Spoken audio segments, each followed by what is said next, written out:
Welcome to the RECO12 Speaker Meeting Podcast. My name is Justin, and I am an addict. And thanks to my God, the steps, and the fellowship of other addicts, I am sober one day at a time since June 19th, 2015. And for that, I am beyond grateful. Welcome once again to the RECO12 Speaker Meeting. We are an organization whose addictions include alcohol, drugs, lust, sex, food, and gambling, just to name a few. We come together from all places, faiths, and backgrounds to learn the similarities of addiction and to gain tools and hope from others who are walking a similar path. We invite recovering addicts with at least 1 year sobriety and who are actively working their recovery in their respective fellowships to share their experience, strength, and hope on a live Zoom meeting each Friday at noon Central Time for 20 to 25 minutes. Then we, the live audience, get the opportunity to ask questions of the speaker for another 20 to 25 minutes. In order to ask your questions, please type them in the Q&A link at the bottom of your Zoom window. If you are hearing this podcast recorded and would like to participate as a live audience member in the future, or if you would like to be a guest speaker in a future meeting, please go to RECO12.com, that's RECO12.com, to learn more and to submit your email address there to receive weekly invitations or to submit to become a guest speaker. RECO12 is an ad-free service and self-supporting, and we appreciate your help in keeping it that way. We gratefully accept contributions to help cover the costs of the Zoom platform, podcast platform, web hosting, and administrative costs. To contribute, you can go to RECO12.com/support, or you can click the link to PayPal that's here in the live meeting in the chat or in the show notes of the podcast. When you contribute, please specify the meeting number. This is meeting number 33. Last week's meeting was with David H., co-host of the Positive Sobriety podcast, and his presentation on integrating the good and bad, the shadow, into the self was really interesting and helpful. If you missed hearing that one or any other meeting we have done, you can listen to them in podcast form by searching for RECO12 Speaker Meeting Podcast on virtually any podcast platform that you use. Or you can go to the RECO12 website and find it under the link Podcast. If you find value in this service, please take a moment to go to the podcast platform of your choosing and leave a rating and review. It helps us work our 12th step by carrying the message of recovery to more addicts who suffer. One more word about our speakers before we introduce today's speaker. When we line up a speaker for a meeting, we ask them to seek guidance on what and how to present so that they can reflect the light they have been given. That light will inspire hope, meaning, worth, and growth in us, the listening audience. Now, let's introduce our speaker for today, Yitzy, whose talk is entitled, I've Recovered, Now What? Now, Yitzy is a sex and love addict who found his recovery in the big book of AA. He spends lots of his time helping people in recovery, as well as outside of recovery. He sponsors as many people as he can, as well as being of service to others in many ways. He finds ways to be helpful by helping people find sponsors, by sharing meeting information and recovery literature and other resources. He does this in many fellowships and has lots of connections with people in fellowships that he doesn't attend. He studies AA history. He studies the steps, traditions, and concepts and has a passion for it. Take it away, Yitzy. The floor is now yours. Thank you. Hopefully everyone can hear me clearly. So my name is Yitzy, and I'm a gratefully recovered sex addict, love addict, and codependent, among other stuff. And really, really grateful to be here. Thank you, Justin, for this. It's funny, I usually am not nervous before I speak. And today I got down on my knees a few minutes ago and I asked God to speak through me, and I was thrown into fear. But I'm also grateful that today is also, like a lot of times I've shared a bunch of times, especially now on Zoom, I've been asked to speak a bunch, and I usually, like, my head gets all into, like, what about trying to think what I was trying to say. Yeah, my head gets all into what I'm going to say and preparing, and throw all that out the window. And today, thank God, maybe I was busy with other things. I didn't really give much attention to that. So I'm grateful for that. Anyway, so I'm going to try to qualify briefly because I'm not here to share my story. But I'll qualify briefly and then I'll get into the topic. So to qualify briefly, my addiction is with lust. It's with codependency. They're intertwined for me. They're both the same. I grew up in a family that the environment that I was in was very conducive to both of those. A lot of shame around sex, and also a lot of like brushing stuff under the rug, and we don't talk about stuff, and a lot of dysfunction and divorce and not talking about feelings and a lot of stuff like that. And so for my whole teenage years, I pretty much for the entirety of my teenage years, I pretty much wasn't present. I was running here and running there and just escaping life in every way possible. And only God knows why I didn't turn to drugs or alcohol, but I just didn't. And I don't have a problem with alcohol or drugs or anything like that. I only have a problem with sex and with with with lust, fantasy, and stuff like that. But I don't have you know I don't have a problem with like alcohol, drugs, gambling, food, or any other things currently that I'm aware of. But the bottom line is that in regard to sex, I do the exact same thing that an alcoholic does with alcohol. They go for more and more and more, and it works for them as a solution. It works for me as a solution until it doesn't, and then I come to face everything I've been running away from, and that's where I started. Um, that's where I started, like healing a little bit, like changing a little bit at a time. It's a lifelong process, this healing journey, but I'm changing a little bit at a time, and yeah, basically, it's been a wild ride. It's been a crazy, amazing, wonderful journey for me. So anyway, I'm gonna I'm gonna kind of I'm gonna try to focus on what life is like once I got sober to the best of my recollection. So I actually had I want to say I had a relapse after a year and a month around, and all that taught me in plain English was um, to just be really serious about my stuff for the most part. Like it just gave me this message that my disease doesn't care. But I want to talk a little bit about that period, that month, that year and change, and then what now it's been a little over 2 years, and like what has changed. I've recovered now. What? So the first time, like I went through the steps first in SA, like my primary original fellowship, and I had a spiritual awakening. And then what happened was I got a I got into a rut with codependency. It was definitely there before, but I was so asleep to it that earlier that year I was sponsoring someone. I was taking someone through the steps, that is, and he asked me for some resources on codependency, and I had from someone that I knew, friend of mine who had some resources, and I sent them his way, and even read some of the literature, like a couple of pages, and like I was like, nah, it's not really me, like not really talking to me. And then a couple fast forward a couple of months, maybe 4 or 5 months later, and I'm at my wits end, and I was a few months sober, and then I would relapse, then I would get another month and then relapse, and like everything was going well, and then out of nowhere, I felt like it was literally out of nowhere that I just ended up back at the bottom and not knowing like what's missing, like what was the missing piece for me, like what am I not doing?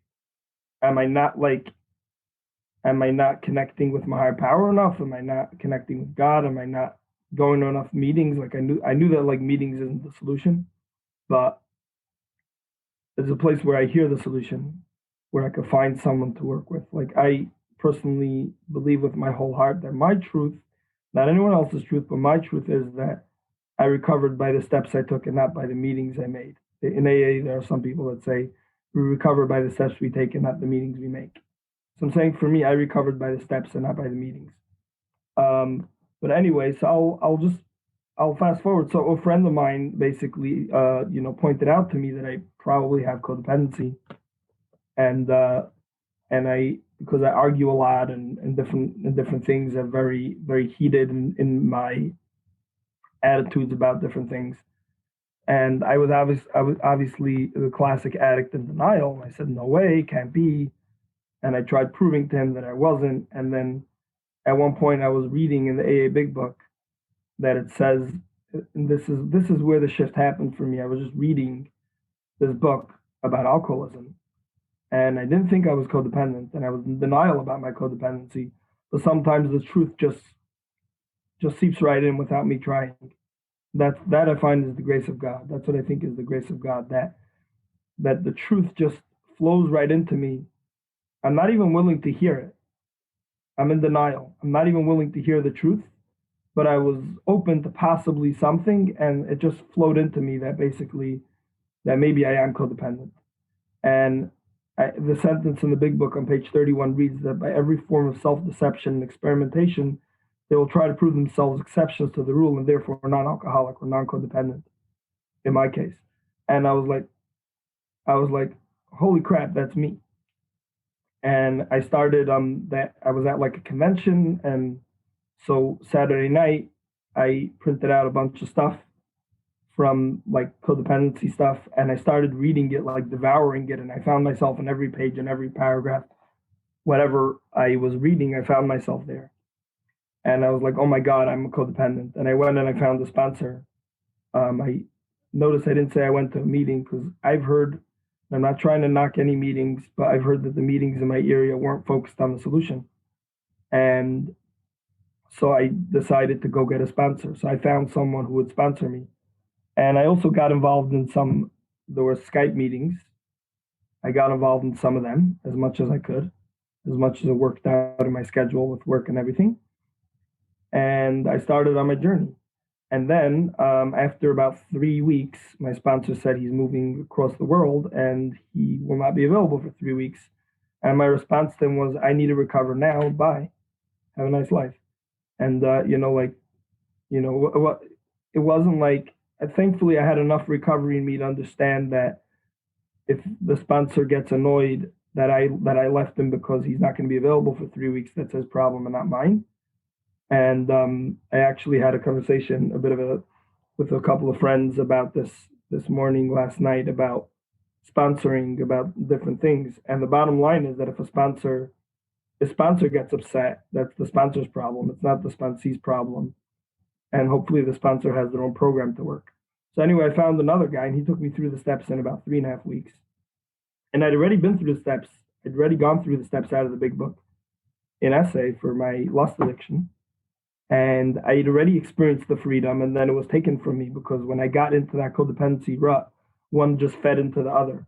Because if I need validation from people, then I put every woman on the altar, and I call every woman God, and as an example, and then therefore it just turns into lust in 1 second because I'm taking I'm taking an object, right? Because I'm not taking a person, I'm taking an object. I'm objectifying someone and then putting them on an altar and saying you're God.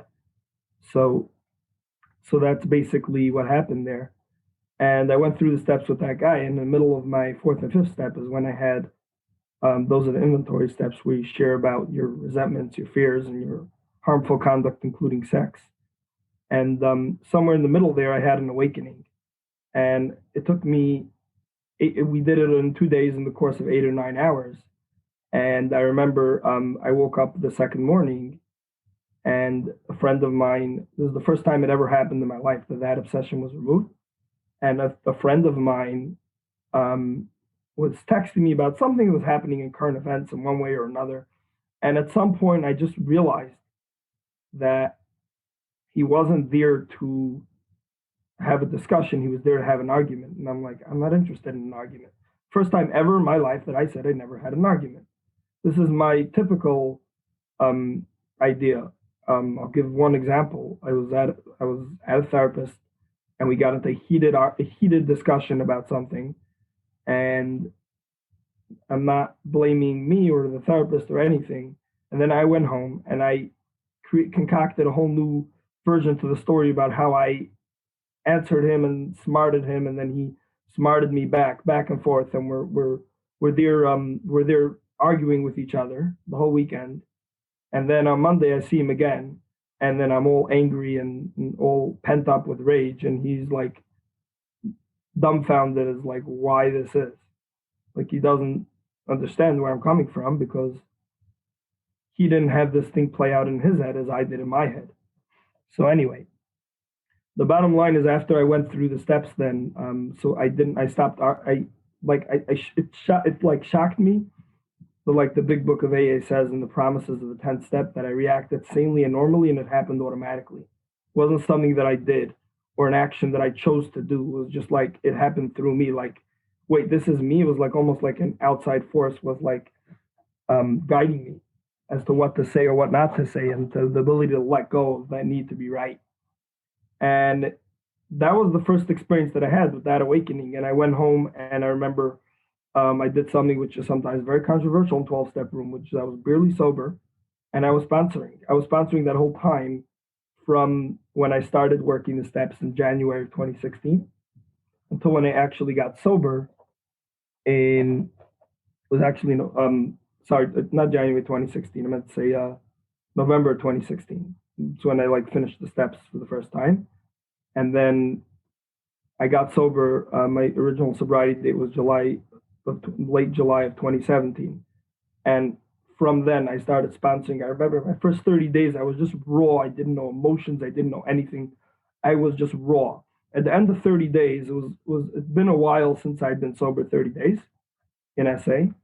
And I kept getting a couple of days and relapsing. And then I basically, I realized that if I was able to get to 30 days, something happened for me. Something changed. I had some awakening. And I was taking people through the steps for SA and separately for Coda. And I was basically, I was on fire. And I still am. I'm just a lot more, my fire is a lot more balanced, not raging and like running in every direction. It's a fire that's been burning in my heart for about 2 years, a little over 2 years. And I still have the same passion.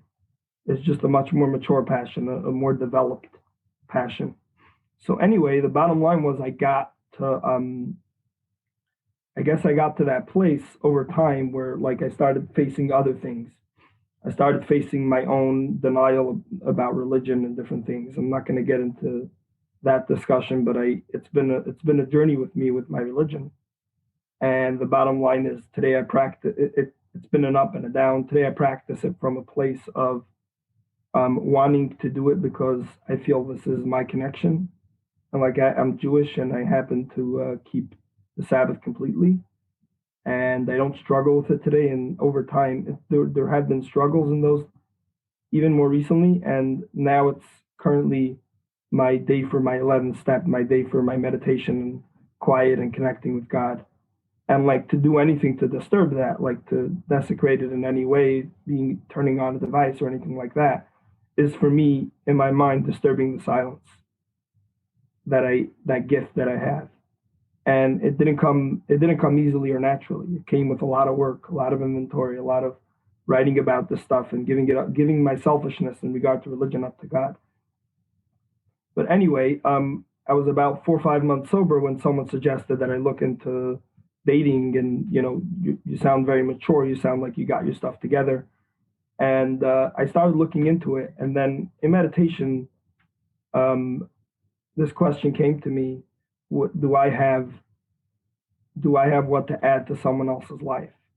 And I don't remember if I heard it somewhere or it came in from somewhere. That do I have to add to someone's life? And I basically sat with that for a few weeks, and I sat with a bunch of other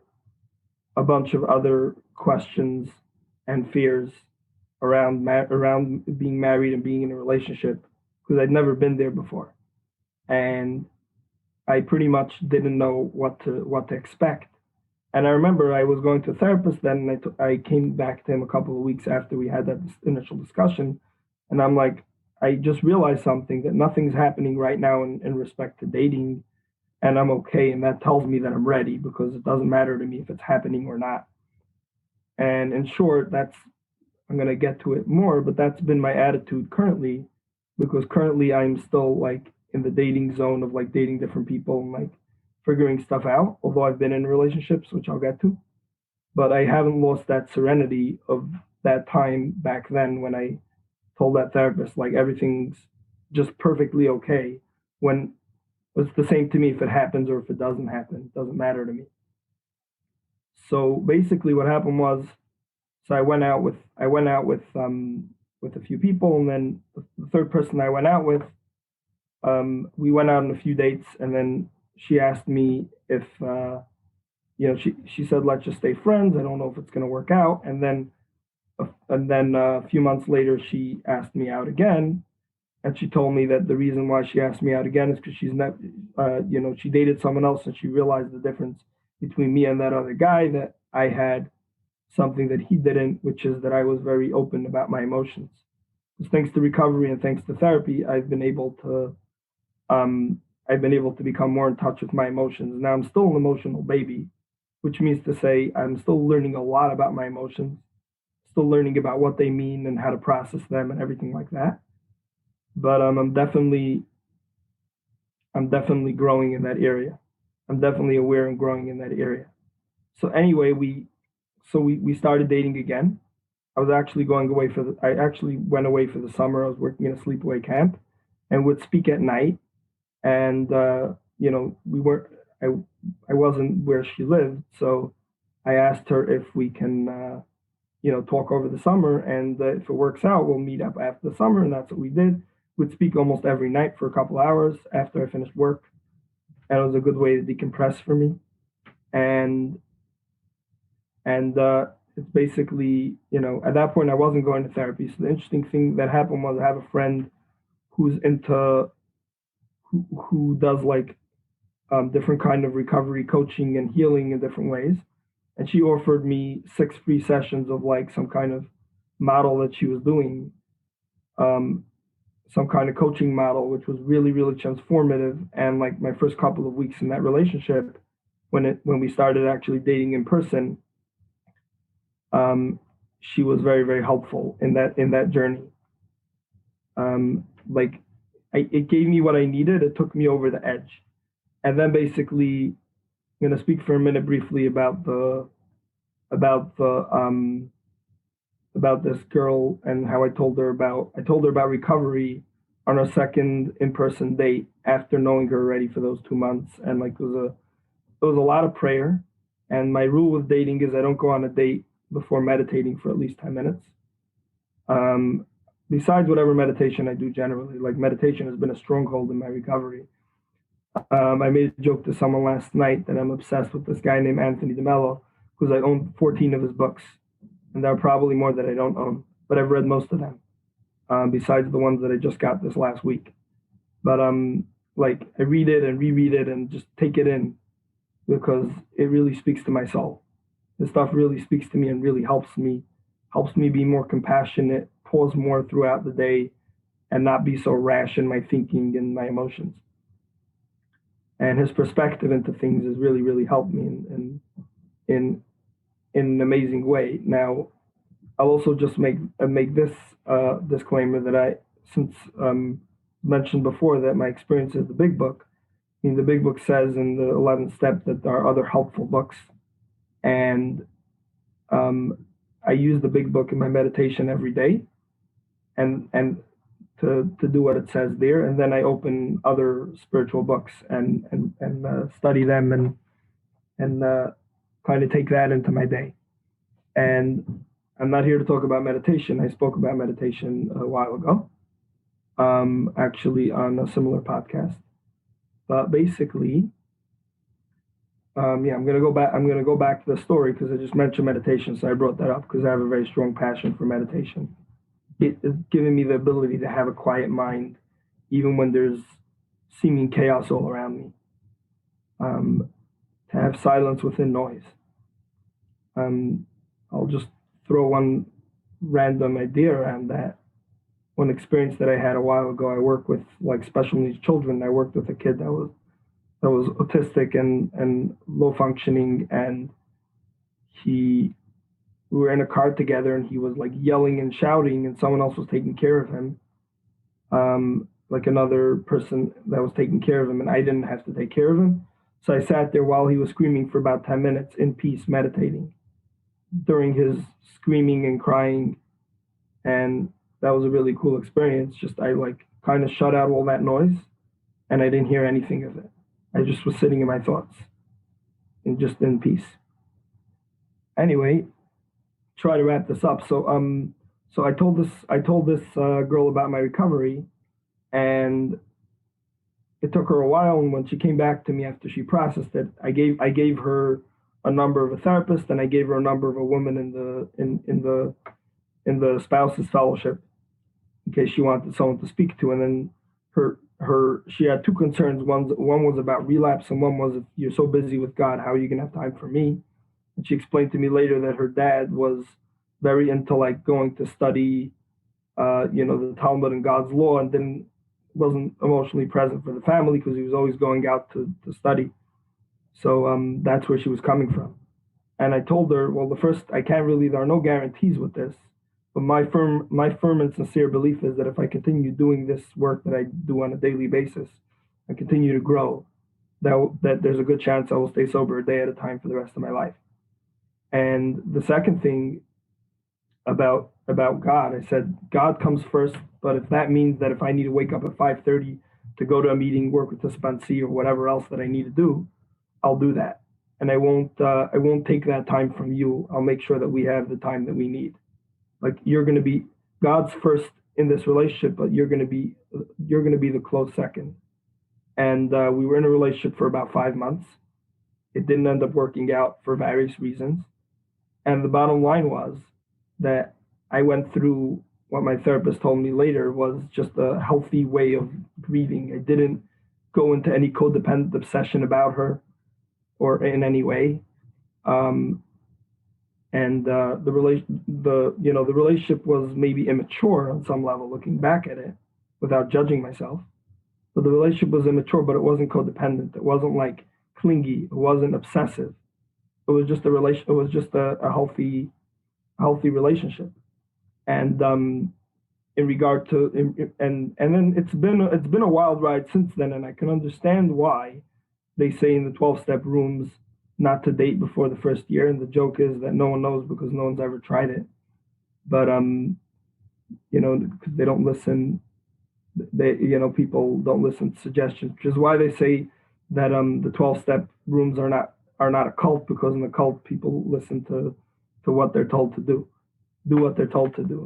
And we're human beings, and we're given that ability to do what we want to do. And the thing about recovery is I have to want to do this work in order to recover. Not only want to, I have to do the work in order to recover, but I have to want to do it myself. If I'm doing it for someone else, it's not going to work, because it's not going to be sincere, and it's not going to clean out my heart, because my heart has to come from my innermost desires. Anyway, I'll wrap up with this. I'll just say that I understand. I was almost saying I understand about they say in the 12-step rooms not to date for the first year, because there's so much that comes along with dating. Like, I had to do constant sharing, like with people, like a 10-step, which is I just share and let them know this is the situation, this is what's happening. It brings up this fear, it affects this part of myself, and God would have me be A, B, C, D. And almost every date I would go and do that. And my previous sponsor, who was very supportive, he told me that it's possible that because we didn't have a friendship necessarily, usually when he says when you date, you go and you start with a friendship, and then on that you build a relationship, and on that you build a commitment. And if you put God at the center of every one of those stages, then it can last. And he said you didn't do the friendship, you jumped right into the romantic dating part. And that's why I went through fear almost every date. But I realized also, because I didn't know, it was my first ever real relationship in my life, and I didn't know what to expect. And now that I'm on a more mature level, fear still comes up when I date and stuff, but it's not as bad. It's on a much lower level, because I've already been through some of those experiences. So yeah, that's basically where I'll end off because I'm basically out of time. So thanks for letting me share. Thank you so much, Yitzy. Really appreciate your story, your experience, your strength and hope. There were several things in there that triggered questions from me and I hope from the audience. A quick reminder before we turn a minute back over to you, Yitzy, to our audience. If you have questions, please type them in the Q&A link at the bottom of your Zoom window. It looks like two speech bubbles overlaid with each other. Type that question in. We'll get to it. I will ask that question of Yitzy, and we'll go from there. So, Yitzy, if you wouldn't mind taking about a minute and discussing how the fellowship, your primary fellowship that you attend, or the one that rings most important to you today, helps you, so that someone else who's maybe walking a similar path can say, maybe I should check out that fellowship too. Okay. So, yeah, so my primary fellowship, like I said before, is SA, Sexaholics Anonymous. I've also been around a lot of other fellowships, and I've been able to gain a lot from them. Like my current sponsor, some SAA. I have a lot of friends, and I go to a lot of meetings now currently in SLAA, but to me, they all lead to the same path, to this higher power, to God of my understanding. So, for me in essay, the focus on that lust is the spiritual problem, and therefore like the recovery from lust is the spiritual solution, and focus on that is a very helpful idea for me, because that was my main problem. And in the big book, I learned that lust is just another word for selfishness, just another character defect called selfishness. And when I look at it in that way, it's just helpful. But the way the fellowship has helped me, it's given me a bunch of people I could call literally anytime, day or night. So I have people all around the world through WhatsApp groups, Facebook, and I was able to call a friend of mine in the Philippines one night when I was like having an emotional meltdown, in the beginning of that relationship actually. And I didn't know what to do. And I called someone, and I was on the phone with him for 4 hours, and that's what I needed at that moment. And it's just having that fellowship, having a group where I could go and share anything and know that I won't be judged, and have people that are supporting me on this journey. I realized over time I need also people that are ahead of me in this journey that can that kind of cheer me on and say you're doing okay and you're doing well, and not to be discouraged, and when different things come up. All right. Very good. Thank you very much. Got a couple questions that came in. First one, what has been the most challenging in your journey to emotional sobriety, Yitzy? It's an interesting question. The most challenging, I would say on some level, my relationship with my mom, which I didn't get a chance to touch on at all.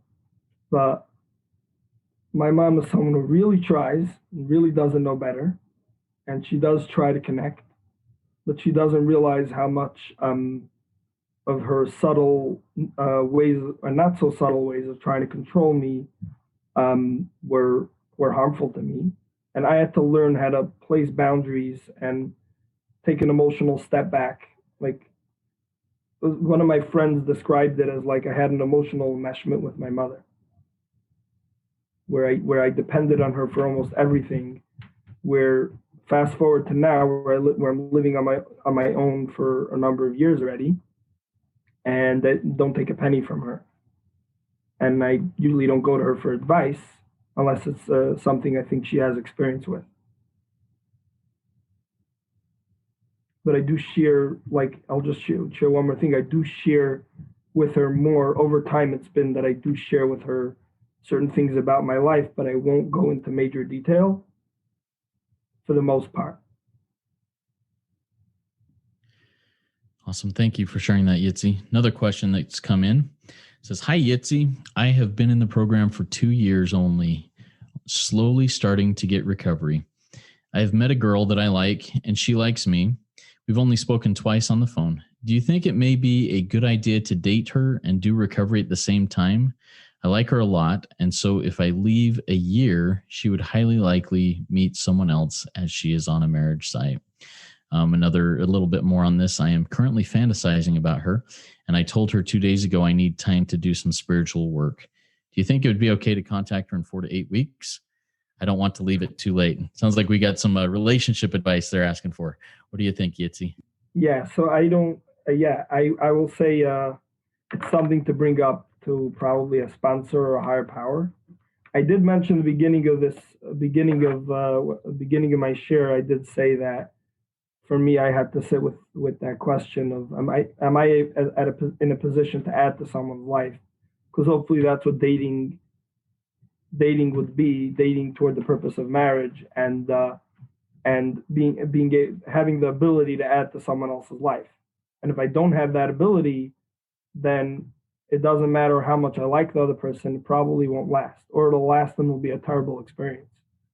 Um, I I gave a talk a while ago about a year ago about more 2 years ago already.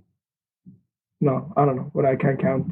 2021 and 2019 about sober dating, and my recommendation based on my experience is that I didn't start dating until I'd been through the steps and had a solid period of emotional sobriety, not just physical sobriety and like sobriety, freedom from my acting out and freedom from my obsessions and being completely free from all that, like not experiencing lust on any level with any in any form, but emotional sobriety and emotional growth and spiritual growth and asking my higher power if it's the right thing, not because I want it and because I'm jumping into it.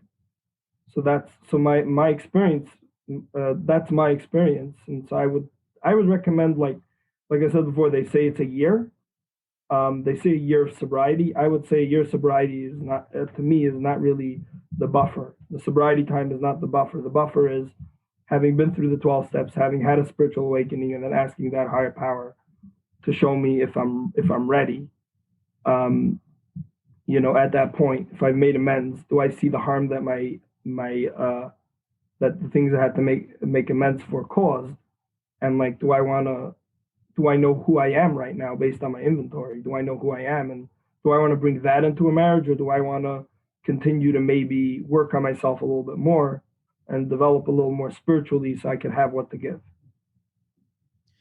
Thank you. And I think something that you brought up in your talk from page 31 of the big book about how we addicts we try to prove ourselves the exception to the rule over and over and over again. I think it's important to see our own insanity. It's very, very good. Thank you for sharing that. Another question that came in. Thank you for sharing your experience, strength, and hope, Yitzy. I have a question that has been swirling in my mind for a while. Can the steps operate in people who have experienced significant trauma, or does an individual have to do the trauma work first? I don't have an opinion on that. Because first of all, I'm not a therapist, um, and I don't know if a therapist can either have an opinion on that. I would say from what I've seen and for myself, it's been in tandem. It's been doing work in trauma with a good therapist, and doing the work with a good sponsor who also understands that I have trauma, that can understand what that maybe means and maybe be gentle with different areas when it comes to different things. And the difference between a sponsor and a therapist is the sponsor helps the person. I'll just speak for myself. My sponsor helped me give up the self will that was involved in the story to God, the selfishness, the fear that was in the story to God, and then my therapist helped me deal with the feelings that maybe drove the fear, that the steps don't address directly. But I wouldn't know what someone. I have no idea what someone else should do. Which order, if it matters. It's totally up to the individual. Some people find it beneficial to do it one way, and some people say that their experience was that their trauma had to be dealt with first before they can get any measure of sobriety, and then take a look at the steps. So there's no right or wrong way to do that. All right. Thank you, Yitzy. Um, you talked a little bit about meditation, about you alluded to morning routines. What importance does a morning routine have in your own recovery? Morning routine. Yeah. So in short, it grounds me for the day. It gives me a focus to take into my day. And I like my previous sponsor had a very good analogy. If you have a vacuum cleaner and you plug it in, and you go to the next room with a long cord, and you go to the next room, and then you vacuum, you know it's working until the plug comes out. Why? Because you're out of power. So sometimes we're out of power, and then we just keep running on an empty vacuum. We're running on ourselves, and we don't realize it. And what meditation does for me is it plugs me. It's a recharge station, so I can be plugged into power throughout the day, and then recharge by bringing myself back to the place where I was in that meditation as the daily drama of life keeps happening. And I'll And you'd see, mention, yeah, I oh, want go to ahead. mention I want to mention one more thing about meditation. So, a while ago, like been over a year, a little over a year ago, my previous sponsor dropped me. We had a falling out about misunderstandings, whatever it was. He was my sponsor for over 2 years, and I'm really grateful to him. But the bottom line was that I went and I found someone else in my home group. Now, my previous sponsor was an old timer in AA, and he was very into meditation. He helped me a lot with seeing the stuff in the big book. And I went to this other guy who had a lot of years of sobriety as well, but he didn't have a specific practice of meditation. I tried being a sponsee for a month, and I felt some disconnect, and I don't know why. It seemed to me that my meditation is a very personal relationship with God for me. It's a very, very personal thing, and I can't take spiritual direction from someone who doesn't have that practice. And I found my current sponsor, who's been sponsoring me for about a year, and he has a practice of meditation, and I feel like he really understands me and is able to help me. Thank you, Yitzy. Are you willing to share a little bit about what your meditation practice looks like? Do you use guided meditation? What kinds of things do you do? Oh, sure, yeah. So early on in recovery, my sponsor told me to just pray and meditate for like 2 minutes. And in the beginning, I would just sit with a paper, and whatever would come up, I'd write down, and then I would like give it up to God, whatever it was, if it was good, if it was bad. Sometimes it was a list, like a shopping list. Okay, you got to do a bullet list of A, B, C, D. That was what I did in the beginning, and then at some point, I jumped into guided meditation. I used the Headspace app early on in recovery, and then once I got to step 11, I mainly worked with the big book for the most part for a while. And then when I met my previous sponsor about in early 2018, I was like 5 months. I remember I was about 5.5 months sober, and I heard he's a circuit speaker, and I heard a talk of his, and it blew me away. And I got his number from someone, called him up, and asked me to sponsor him. Asked him to sponsor me. Whoops. And he, I remember I was a little floating, right? In recovery, I like floating. I like running here and running there. So I was doing two-way prayer, which is a form of sitting. For those who don't know, it's a form of sitting and writing. You write down every last thought that comes. Set a timer for like 10, 15 minutes, and you write down all your thoughts, and then you filter it out. Is it absolutely pure, honest, selfish, and loving?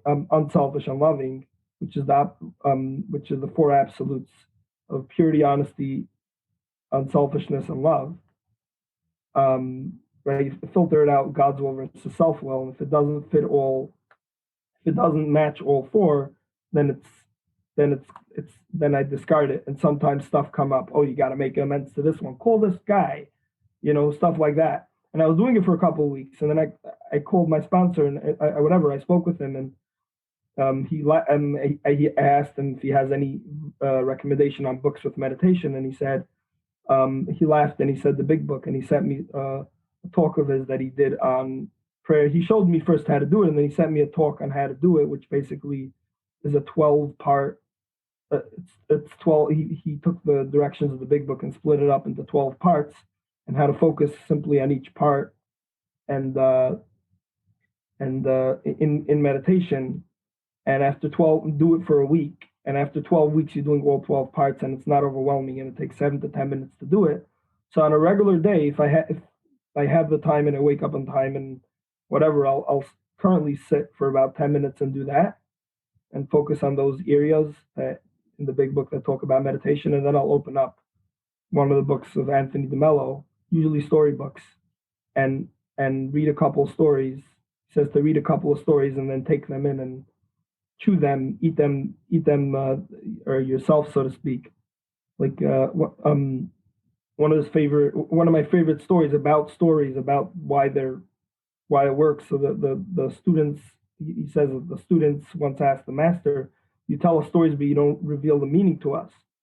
And the master laughed and said, "Well, how about if I gave you an apple, but first took a bite out of it?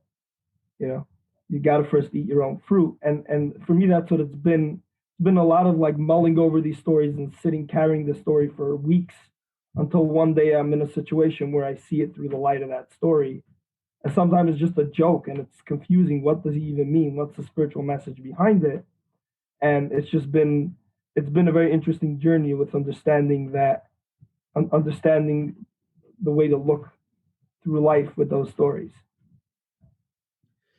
Thank you for sharing that. I have one more question. If anybody else in the live audience has another question, please type it in before we get wrapped up here. My question, Yitzy, is, you mentioned the fire that you had early on in your recovery and still have, but early on it was super hot, and kind of burning wild and out of control. How do you temper that and keep that fire alive, but keep it more even? How do you do that in your own recovery walk? Yeah, so the good news is I can't do it, and the bad news is I can't do it. It's the same thing. In other words, it's something that if I keep growing spiritually and I keep doing this, it's like I understand that that now on this journey I'm a power seeker. Gotten to a relationship with God and this power in a beautiful way, and now I want to experience more of it at a deeper level, at a deeper heightened level of awareness, and facing more about myself in different ways, and being more honest, and being more tolerant of others.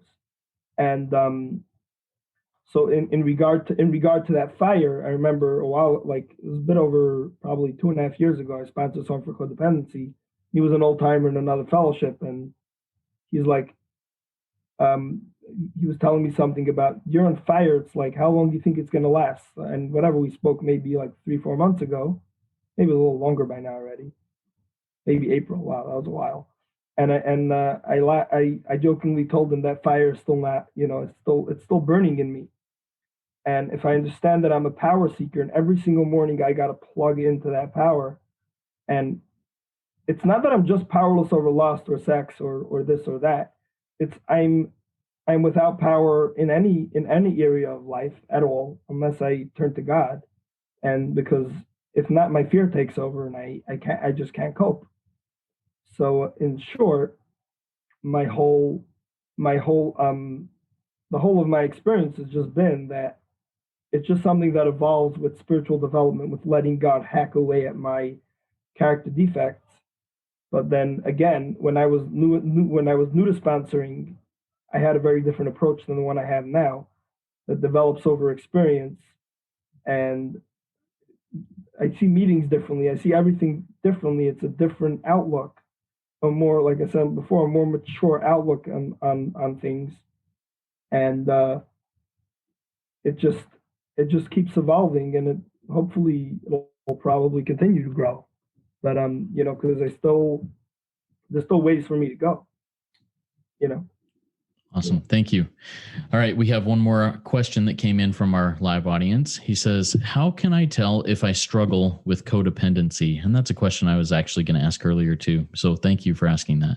What are your thoughts on that, Yitzy? Yeah, thanks. So I will try to do my best to answer that. I mean, codependency could be a lot of different things. The bottom line is this. I'll throw out two ways. One way is from an old timer in AA named Mark Houston. And if you want to know if you struggle with codependency, if you put in on YouTube Mark H Unplugged, it's the name of a talk. It's a great talk to listen to about codependency. He says over there that if I derive my sense of self from anywhere but within my own soul, that's codependency. If I derive my sense of self from what my community tells me, my religion tells me, the people in the program tell me I have to be true to myself and see who I am based on who I am, not based on what other people tell me. And now my own way of putting it, codependency is the lack of responsibility where I'm supposed to take responsibility, and the taking more responsibility on things that I can't take responsibility for, that I shouldn't and can't take responsibility for, that is not appropriate for me to take responsibility for, like other people's feelings, other people's anything to do with others, and everything to do with self is what I have to do, and everything to do with others is what they have to do. Very good. Thank you for that. And a couple of comments that came in. One was just saying how patient you are and how grateful they are for your patience. And another one thanking you for your recovery and Big Book Wisdom being such a great inspiration and resource. Thank you all for your participation in this meeting. It's been a very good RECO12 weekly speaker meeting for all addicts and those wanting to learn more about addiction and the recovery therefrom. If you have additional questions or weren't able to ask that, please go to RECO12.com/forum and join in our community and ask those questions and answer others' questions that will come up there.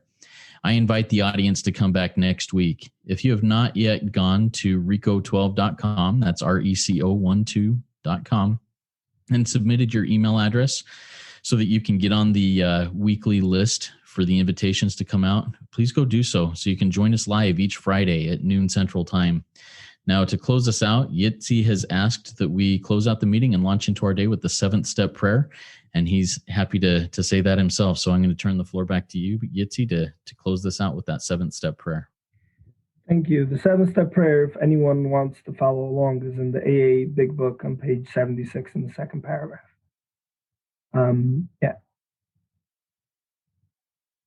Prayer for those sick and suffering inside the rooms, outside the rooms, those who don't know they have a problem, those who are in denial about their problems. Let's close with that prayer. My Creator, I am now willing that you should have all of me, good and bad. I pray that you now remove from me every single defect of character which stands in the way of my usefulness to you and my fellows. Grant me strength as I go out from here to do your bidding. Amen. Amen. Thank you so much, Yitzy. Everybody keep coming back. It works if I work it, so work it. You are worth it.